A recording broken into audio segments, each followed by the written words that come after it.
नाशिक शहरातील मसरूळ दिंडोरी रोड परिसरातील जय जिनेंद्र अपार्टमेंट या रिडेव्हलपमेंट प्रकल्पाभोवती वादळ निर्माण झाले असून फ्लॅटधारकांनी थेट फसवणुकीचा आरोप करत बिल्डर आणि नाशिक महानगरपालिकेच्या नगररचना विभाग यांच्या भूमिकावर गंभीर प्रश्न उपस्थित केले आहेत.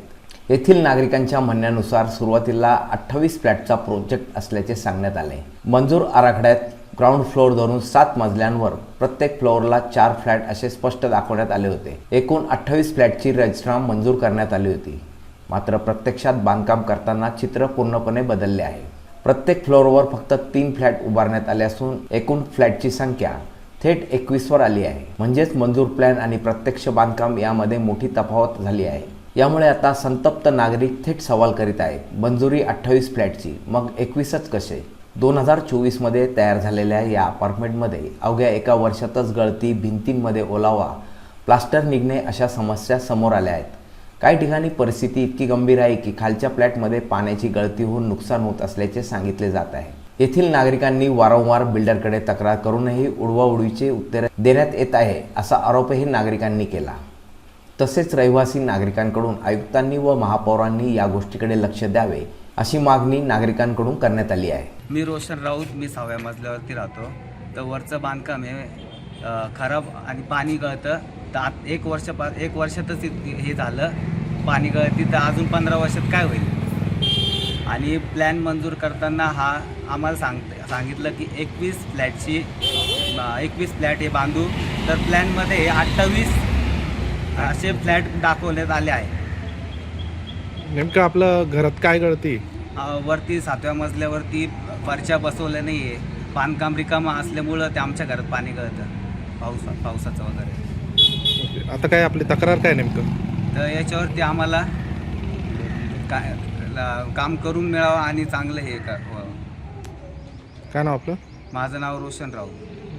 किती दिवस झाले आपण इथे फ्लॅट घेऊन? आमचं आधी डेव्हलपमेंटच्या बिल्डिंगमध्ये फ्लॅट होता. ते फ्लॅट घेऊन किती दिवस झाले? फ्लॅटमध्ये आता राहून 8 महिने आले. आमच्यासोबत जरा सध्या ना फसवणुकीचं झालेलं आहे. बिल्डरांनी आम्हाला सांगताना वेगळी गोष्ट सांगितली, करताना वेगळी गोष्ट केलेली आहे. कारण जेव्हा आम्ही यांच्या ब्रोकरांशी भेटलो होतो तर तेव्हा ते आम्हाला असे बोलायचे का आम्ही ब्रोकर नव्हे, आम्ही या बिल्डिंगचे मालक आहोत. मग त्यांनी आम्हाला जेव्हा फ्लॅट सेल केला पण तेव्हा खरेदीला वेगळाच व्यक्ती आला. हा आला दानिश नुरानी म्हणून हा व्यक्ती आला. मग तेव्हा तो बोलला का हे बिल्डर नव्हे, मी बिल्डर आहे आणि हे ब्रोकर आहेत. मग ह्यांनी तिथं पहिल्यांदा माझी फसवणूक केली. आणि दुसरी गोष्ट, यांनी जर यांच्या हाताला म्हणजे 42 चौरस मीटर एवढीच गोष्ट म्हणजे जागा आलेली आहे, तर यांनी मला 72 चौरस मीटर ही कसं काय लिहून दिली? म्हणजे ही सरासरी माझी फसवणूक केलेली आहे.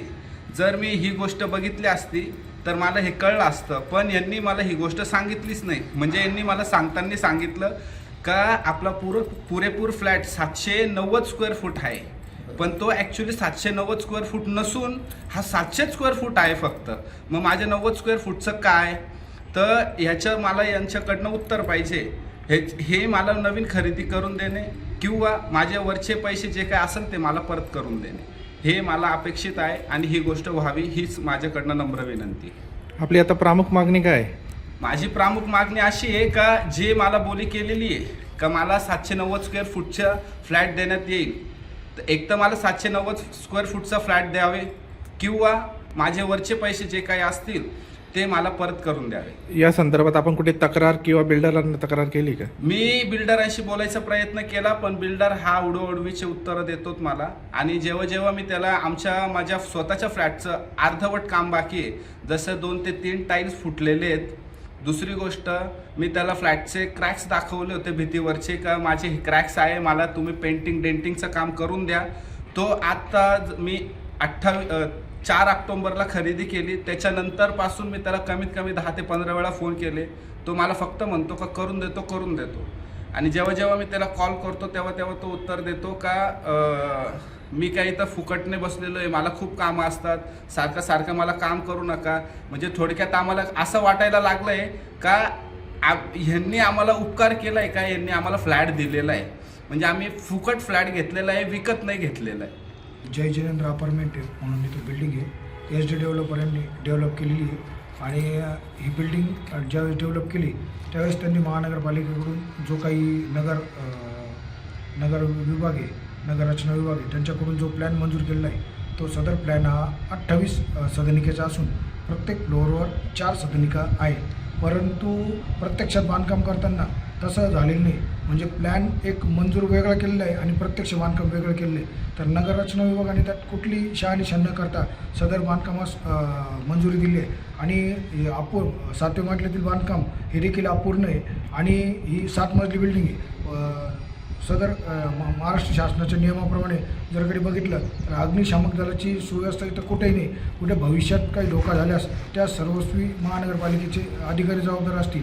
तर ही जे काही कंप्लेशन दिलं चुकीचं कंप्लेशन दिलेलं त्या संदर्भात मी स्वतः महानगरपालिकेकडं आयुक्तांना अर्ज केलेला होता. परंतु सदर अधिकारी हे एक प्रकारे उडाउडीची उत्तर देतात. त्यानंतर त्यांनी आर्किटेक्टचे हे केलं आर्किटेक्टला एक पत्र दिलेलं आहे आणि बाकीचे जे काही डेव्हलपर्स जुनी बिल्डिंग डेव्हलपर्स आहे त्यांना एक पत्र देऊन केवळ उडवडीचे उत्तर दिले जातात. तर सदर या जो काही नगर विकास विभाग आहे त्यांनी जे काही चुकीचं बांधकाम परवाना दिलेलं आहे तो त्वरित रद्द करावा आणि जो आत्ता मंजूर बांधकाम आहे जे इथं प्रत्यक्ष बांधकाम आहे त्याप्रमाणे तो प्लॅन मंजूर व्हावा हीच विनंती. जवळपास किती फ्लॅटचं कंप्लेशन इथं झालेलं भेटलेलं आहे? 28 फ्लॅट इथं दिसत आहे परंतु प्रत्यक्षात इथं 21च फ्लॅट आहे. ओके. हँडओव्हर केली का बिल्डिंग? हँडओव्हरचं त्यांनी ते मंजुरी घेतलेली आहे आणि बाकीचं हँडओव्हर त्यांनी बिल्डिंग हँडओव्हरचं घेतलेलं आहे त्यांनी सर्टिफिकेट असं. परंतु नागरिक आम्ही त्याच्याकडे तक्रार केली असता आमच्या तक्रारीला कुठली तो दाद देत नाही. त्याला वेळोवेळी आम्ही या संदर्भामध्ये बिल्डरांची चर्चा केली? हो, आम्ही त्याच्याशी वेळोवेळी चर्चा केली होती. त्यांना इथं बोलवलं होतं. ते आले, तुमचं काम करून देतो. सदरचे काम हे निकृष्ट दर्जाचे होते त्याच्या संदर्भात देखील आम्ही चर्चा केली. पाईपलाईन ही लिकेज होती तर त्याच्या संदर्भात आमच्या घरात माझ्या स्वतःच्या घरात लिकेज होतं आणि त्या संदर्भात मी त्याला तक्रार केली होती. त्यांनी ते अर्धवट काम केलं, बाकीचं पूर्ण काम केलेलं नाही. तसं त्याचे पुरावे देखील आपल्याकडं सर्व आहे आणि मी आपल्या चॅनलच्या माध्यमातून माननीय आयुक्त तसेच महापौर यांना विनंती करतो की जो काही हे अधिकारी लोक जे काही स्वतःचं उकळ पांढरं करण्याचं काम करत आहे तर ते त्वरित बंद व्हावं आणि आमच्यासारख्या सर्वसामान्य नागरिकांना याच्यातून न्याय मिळावा ही विनंती करतो. Sachin Gaikwad, top news, Nashik.